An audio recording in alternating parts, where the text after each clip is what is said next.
Bonjour à tous et bienvenue sur la chaîne Wrestling Club. On se retrouve aujourd'hui pour une toute nouvelle vidéo. Ça va être une vidéo où on va parler de Dragon Gate. On va faire la review ensemble de Dragon Gate Memorial Gate 2021. Alors Dragon Gate Memorial Gate 2021, c'est un show qui s'est déroulé à Wakayama, donc le 27 mars. Et c'était quand même un assez gros show pour Dragon Gate. Il y avait notamment le titre Dream Gate et les championnats pardon, Twin Gate qui étaient défendus. Et même si il se situe un mois après le Champion Gate, qui était également un gros show pour Dragon Gate, et pour le coup mieux préparé, mieux amené que le show Memorial Gate, ça n'en restait pas moins assez important au point de vue des défenses de titre. Voilà par rapport à la suite des choses. Et donc voilà pour ce dont on va parler dans cette vidéo. On va commencer tout de suite la review du show Memorial Gate 2021 avec l'opener qui était un Hitman Tag Team Match avec les Natural Vibes, Genki Horiguchi, Keizi, Suzumu Yokozuka et Yuji contre Gurukun Mask, Oolun Punch, Tominaga et Shashioko Boy. Et donc dans ce match, on a vu la victoire assez logique des Natural Vibes. Faut rappeler avant de parler du match en lui-même que Gurukun Mask, c'est un mec qui vient de la Ryukyu Dragon Pro Wrestling, donc il y a une petite fête assez underground japonaise qui est en partenariat avec Dragon Gate. Donc voilà, et c'est également le patron de la Ryukyu Dragon Pro Wrestling. Mais du coup, on va rentrer du coup dans le vif du sujet de ce match. C'était un bon match, vraiment un bon match pour faire l'opener. Voilà, ça dure 11 minutes, c'est assez cool. C'est les Natural Vibes, moi j'aime bien ce clan. Voilà, c'est assez intéressant. Voilà, ça m'a jamais paru super cool, mais ça a bien fait son taf. Easy et pour moi le MVP du match, il a fait une performance assez solide, tout comme Guru Mask. D'ailleurs, je suis assez content qu'on ait le partenariat Dragon Gate, YouTube Dragon Pro Wrestling qui est mis comme ça pour un show assez gros pour Dragon Gate, voilà, qui est bien mis en valeur. Moi, personnellement, ça me fait plaisir. Et franchement, ça reste un opener, ça reste assez cool. C'est un bon hitman où des mecs qui pouvaient pas être placés bien plus haut dans la carte sont placés. Et de toute façon, les Natural Vibes, je pense, un gros truc pour maintenant, mais ça va le devenir au fur et à mesure. Et là, comme ça, qu'il gagne des petits openers, moi, ça me va totalement. Ça reste un bon match, c'est un bon 3 étoiles, un bon match pour se mettre dans le show. En tout cas, j'ai aucun problème avec ce match. Et du coup, on va passer maintenant au deuxième match de la carte. Le deuxième match de la carte qui était un six-man tag team match avec Big Hulk, Diamante et Kaito Ishida, donc Oridi qui affrontait beaucoup de Timo Dragon, Ultimo Dragon et Kagetora. Il faut rappeler également que Kagetora n'était initialement pas prévu pour faire ce match. C'était censé être Ryo Saito, mais ça a été changé à la dernière minute. Voilà, je sais pas exactement les raisons, mais c'était censé être Ryo Saito de base. Et donc clairement le match était bien. Personnellement, je lui ai mis la note de 3. Voilà, ça restait bien. Le finish est assez bizarre. En fait, t'as un échange de masques entre Diamante et beaucoup de Timo Dragon, puis c'est cool. Voilà. Finalement, c'est Oridi qui remporte le match par DQ. Bon, je suis étonné que Oridi gagne par DQ, mais bon, ça s'est fait comme ça s'est fait. Et voilà. J'ai dans le fond aucun problème avec ça pour le coup, même si le booking est assez étonnant, honnêtement, mais de toute façon il le sera encore plus tout au long du show. Mais voilà, Kagetora fait une bonne perte, même s'il devait pas être dans le match, vraiment c'était très cool de le voir sur le ring. Diamante et beaucoup de Timo Dragon ont pas mal d'échanges, ils continuent leur rivalité, ce qui est, je trouve, assez logique. Voilà, voilà, c'est assez cool, voilà. Ça fait son taf pour de l'undercard. Encore une fois, c'est de l'undercard, j'attends pas spécialement beaucoup. Et voilà, ça m'a pris un peu de temps pour comprendre bien le finish, le DQ, tout ça. Mais voilà, c'est resté cool. Kaito Ichida a fait quelques bons trucs. Mais c'est pour le coup, là, j'aime pas du tout la nouvelle musique de Kaito Ichida, hein. Clairement, j'aime pas du tout sa nouvelle musique à Kaito Ishida. Avant, c'était probablement l'une de mes préférées chez DG. Là, je passe à une musique qui est nulle, enfin, à mon sens, et voilà, ça m'a assez dérangé sur l'entrée pour le coup, mais enfin, voilà. C'est un petit truc qui me dérange en tout cas, mais du coup, voilà pour ce deuxième match, voilà pour ce six-man tag team match qui a vu la victoire de Origi. On va maintenant passer au troisième match du show. Le troisième match du show, c'était un singles match, le premier des deux singles matchs que l'on avait lors de ce show avec la défense de Drake Gate en main event. C'était Benkei qui affrontait Hip Hop Kikuta qui est anciennement Madoka Kikuta, un jeune de Origi qui a seulement 21 ans. Et le match était cool. Moi, personnellement, c'est mon match préféré du show. Alors, j'ai mis 3,25. Et oui, 3,25, c'est mon match préféré du show. Donc, pour vous dire que j'ai quand même beaucoup de sel sur le show, hein, quand même. Surtout sur les derniers matchs. Mais voilà, ça a été bien mené. C'est un bon match undercard. C'est Kikuta qui remporte le match par roll-up. Au bout de 15 minutes, moi, ça m'a un peu dérangé, personnellement. Voilà, je vois pas spécialement l'intérêt de donner la victoire à Kikuta, même si on le verra un peu plus tard dans le show. Pour le coup, moi, ça m'a un peu saoulé que ce soit pour, comme ça sur Benke, voilà. Mais le match est bon, le match reste bon. Voilà, Benke qui donne un bon match à Kiguta. Kiguta qui arrête pas d'avoir des bons matchs aussitôt dans sa carrière quand même. Et face contre Benke, c'est assez logique. Hein, voilà, contre Benke, c'est logique d'avoir un bon match. Quelques échanges qui sont restés assez cool. Voilà, pour moi, c'est un bon 3,25. Même si le finish m'a un peu saoulé. Voilà, voilà. Honnêtement, ça m'a un peu saoulé le finish avec le roll-up, tout ça. surtout pour ce que ça amène pendant le show, hein, un roll-up pour ce que ça amène pendant le show, enfin on verra plus tard, mais voilà. Ça m'a un peu dérangé en tout cas, mais voilà, ça reste un 3,25 et ça reste le meilleur match du show, même si c'est loin d'être parfait. Personnellement, j'ai bien aimé le match, que j'ai trouvé vraiment pas trop long, pourtant pour du 15 minutes, je me suis pas emmerdé, donc ça a été pour moi. Et du coup, on va passer maintenant, après ce Benkei contre Hip Hop Kikuta, au quatrième match du show, au dernier match qui n'est pas de l'undercard. Aussi justement au dernier match qui est de l'undercard. C'était un freeway unit tag, donc c'était un freeway de l'équipe de 3, donc on avait tout d'abord Origi, Eita Kai et SB Kento contre Masquerade, Jason Lee, Kota Minoura, Ella Estrella et High-End Dragon Kid, Keisuke Okuda, donc le champion Open the Brave Gate, et Yamato. Et ça a duré 18 minutes et au pouvoir une victoire finale de Origi. Personnellement, ça me saoule vraiment, je vois pas la logique de faire gagner Origi en fait dans ce match. Pour moi, soit il faisait gagner High-End avec donc la continuation de la série de victoires de High End sur le début du clan, voilà, clan qui a été créé il y a même pas un mois.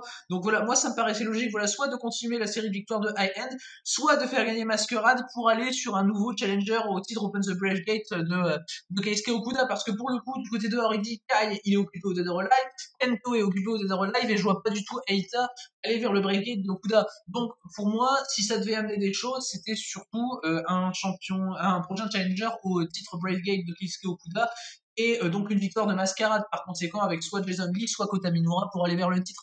Et moi personnellement, la victoire de Hardy, j'y vois aucun intérêt, mais on va plus rentrer dans le match. Le match est bon, hein. Pour moi, c'est un 3. C'est vraiment le booking du match qui me dérange beaucoup. Le premier pin arrive sur Jason Lee au bout de 15 minutes de match. Parce que du coup, à chaque fois que quelqu'un est éliminé, ça élimine toute la team en fait. Et Jason Lee, c'est celui qui a justement fait éliminer Masquerade. C'est Kai qui fait le tomber sur Jason Lee. Ok, au bout de 15 minutes, moi ça me dérange pas spécialement. Puis après, Kai pin Yamato au bout de 18 minutes, du coup 3 minutes plus tard. Alors personnellement, j'ai aucun problème avec le fait que Kai pin Yamato. Moi pour le coup, ce qui me saoule surtout, c'est que c'est Kai qui fasse les deux pins. En gros, le match c'est tout pour Kai, tout pour Kai. Enfin voilà. Et moi, ça m'a un peu saoulé de ce point de vue-là, le booking personnellement. Après, voilà, l'in-ring reste bon. Et je suis même content que Kai pin Yamato, puisque ça montre quand même que Dragon Gate a pas peur de pin les mecs avant le Dead or Alive. Voilà, moi ça me dérange pas du tout personnellement. Et voilà, mais pour moi le fait que ce soit tout pour Kai, ça me dérange un peu personnellement. Et le fait également que les deux tombées ne soient absolument pas espacées. T'as même pas 3 minutes entre les deux éliminations, ce qui est pour le coup vraiment saoulant. T'as pas le temps d'avoir une réelle transition, d'avoir de bons échanges, d'avoir un gros storytelling sur le dernier fall. Et moi, ça me dérange beaucoup pour le coup. Et voilà, c'est ce qui rend le booking de ce Freeway Unit Tag assez hasardeux personnellement. Je l'ai pas trouvé spécialement pertinent ce match comme je pouvais l'attendre. Voilà, c'est vraiment un match qui est compliqué, voilà, qui se met en place assez rapidement pour le coup. Parce que les entrées, faut savoir que c'est sur toutes les 1 minute, il y a un mec qui entre, donc c'est assez rapide et très vite. Il y a Oridi qui prend l'avantage, assez logique que ce soit le clan de Hill qui prenne l'avantage. Parce que tu commences avec SB Kento, Dragon Kid et Jason Lee, si je dis pas de bêtises. Et derrière, t'as Kai qui arrive pour aider SB Kento, voilà, avoir son échange tout de suite. Et enfin voilà, moi j'ai trouvé ça très cool pour le coup que Kai arrive derrière directement, aider SB Kento et avoir l'avantage directement sur Oridi. Ça fait vraiment forcer overbooker que derrière Oridi fasse les deux piles et tout, et moi ça m'a saoulé pour le coup. En tout cas, voilà pour ce match, hein, voilà pour ce Free Unit Tag, donc remporté par Oridi avec Kai qui a fait donc le tombé final sur Yamato. Et voilà, ce match a duré 18 minutes. On va pouvoir maintenant passer du coup après ce Freeway Unit Tag aux deux matchs de championnat. Donc on avait dans ce show le Twin Gate et le Dream Gate qui étaient défendus. A commencé donc assez logiquement par le Open the Twin Gate Championship, donc les titres tag de Dragon Gate.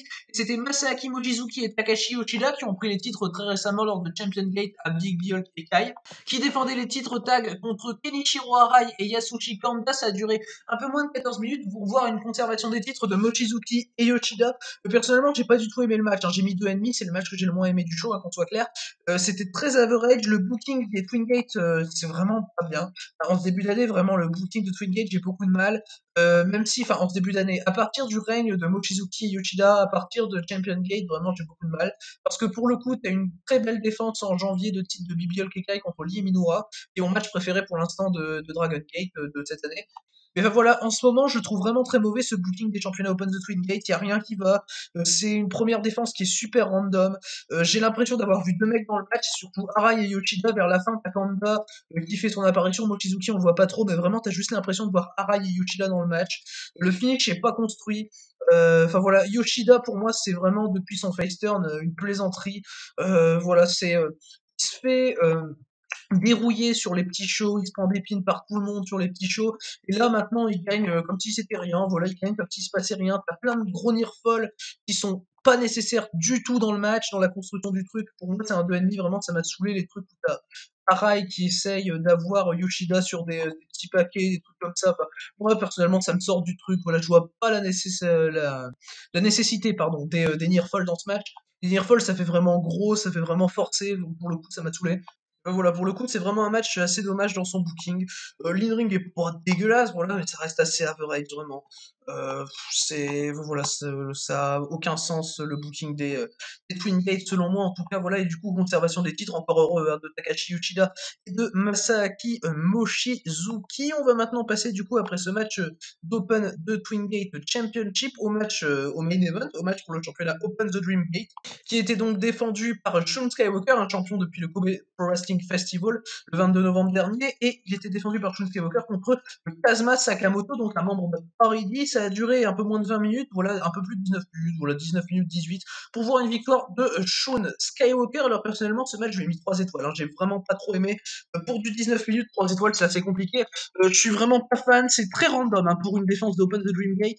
Ça, pour le coup, voilà, j'ai pas vu spécialement l'intérêt, c'est très filler, et malheureusement pour un show où tu défends ton Dream Gate, c'est quand même assez compliqué. C'est quand même censé être un gros show, tu défends ton titre majeur et ça reste un match qui est filler. C'est pas voilà, c'était vraiment l'action, tu sentais que c'était du random, vraiment l'action, c'était assez, c'était bien mais sans plus quoi. C'est vraiment, j'aime pas du tout le booking de Shun Skywalker dans le match. Le mec ne vend rien, il a des retours, il ne vend rien. Vraiment, à la fin, t'as un échange de headbutt où les headbutts de Sakamoto sont clairement plus impactants que ceux de Skywalker. C'est pour amener une domination au Skywalker, c'est pas crédible du tout. C'est en plus pour amener la fin avec Shun Skywalker qui finit par placer son finisher sur Sakamoto. Enfin voilà, il y a quelques trucs que j'ai trouvé assez cool. T'as Sakamoto qui se dégage de deux moonsaults, bon certes. Des coups de genoux qui sont très impactants de la part de Sakamoto, mais même à ça, à un moment, t'as Sakamoto, il fait un gros coup de genou. Skywalker ne vend pas, revient, attaque Sakamoto. En fait, je comprends pas. C'est vraiment le booking de Skywalker dans le match est très très compliqué pour le coup. Il vend pas du tout. Ça me saoule vraiment. Sur un match strong, sur un Sekimoto Hashimoto, ça, je m'en fous. Faites des no-sell, c'est super les mecs. Mais là, faut savoir que c'est un match qui n'a aucune vocation à être un match de strong. Donc fatalement, bon, le no-sell, ça va vraiment me déranger pour le coup, ça va vraiment, vraiment me saouler. Et là, ça l'a fait avec Shun Skywalker, c'est quelqu'un qui fait ça souvent, hein, Shun Skywalker. Et enfin, pour le coup, contre Ishida, pour le coup, c'est un mauvais selling de ciblage. Contre Ishida, c'est encore autre chose. Mais là où le selling était également un problème, et là, contre Sakamoto, ça revient souvent le selling chez Shun Skywalker, le problème. Et ça devient vraiment saoulant à des fois. Donc voilà, c'est un match de Dreamgate qui est quand même assez mal booké selon moi. Vraiment, il y a quelques séquences qui m'ont vraiment saoulé pendant le match, comme ce fameux échange de headbutt dont j'ai parlé un peu plus tôt. Mais du coup, voilà pour ce match. Il n'y a pas spécialement grand chose à dire hein, sur un match de Dreamgate. Comme vous voyez, c'était assez random. Vraiment, il y a pas grand chose à retenir de ce match. C'est vraiment une défense de Shun Skywalker vraiment assez basique. Voilà, c'est un match, s'il aurait même pas été pour le titre, ça m'aurait même pas choqué. Pour le coup, c'était vraiment le typique singles match que tu peux avoir n'importe où et qui est pas pour un titre. Donc voilà, c'était un match qui était pour moi assez problématique. Après, je pense que Shun Skywalker dans ses prochaines défenses va se rattraper, je l'espère en tout cas. Mais voilà, c'était vraiment, vraiment pas ouf contre Sakamoto, et donc j'ai mis la note de 3 étoiles. Et du coup, voilà pour ce match. On va passer maintenant à l'après-match, parce que l'après-match est quand même assez important pour la suite du Open the Dreamgate Championship et également pour la suite du règne donc de Shun Skywalker. Franchement, l'après-match, c'est Eita, tout ça, Oidi, enfin voilà, Kikuta, SB Kento, Kai, qui attaque Masquerade, donc ils les mettent KO, qui mettent KO Shun Skywalker au milieu du ring, tout seul, et Hip Hop Kikuta prend un micro et challenge, donc Shun Skywalker pour le Dead or Alive.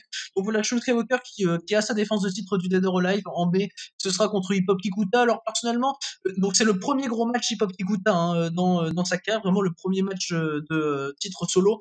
Alors le petit problème que j'ai avec ça, c'est que Kikuta gagne par roll-up hein, contre Benkei et a sa chance au Dream Gate. Alors là, pour le coup, j'ai un peu de mal avec ça.